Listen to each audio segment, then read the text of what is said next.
სტუდენტური დღეები აჭარა 2013 დაიწყო პროგრამის ფარგლებში დღეს პირველი ღონისძიება ფრენბურთში გაიმართა, სადაც ერთმანეთს ბათუმის შოთა რუსთაველის სახელმწიფო უნივერსიტეტის, ხელოვნების უნივერსიტეტის, საზღვაო აკადემიისა და ნავიგაციის ინსტიტუტის სტუდენტები შეეჯიბნენ. სტუდენტური დღეების ფარგლებში როგორც სპორტული, ასევე კულტურული და საგანმანათლებლო ღონისძიებები ჩატარდება. სტუდენტური დღეები აჭარა 2013 11 მაისამდე გასტანს და მისი დახურვა 6 მაისის პარკში ოჩოს ქოხის კონცერტით აღინიშნება. პროგრამაში აჭარაში აკრედიტირებული უმაღლესი სასწავლებლების 150-მდე სტუდენტი მიიღებს მონაწილეობას. დაიწყო სტუდენტური დღეები აჭარა 2013, რომელიც დასრულდება 11 მაისს 6 მაისის პარკში, რომელსაც დაასრულებს ჯგუფი ოჩოს ქოხი.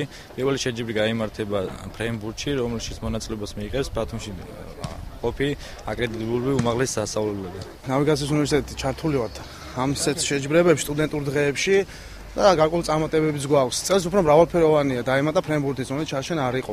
შევეცდებით წელსაც რაღაც მიზნები გვაქვს დასახული და თუ მივახცევთ, თუ მოვიგებთ, ძალიან სასიხარულო ხმა ჩვენთვის.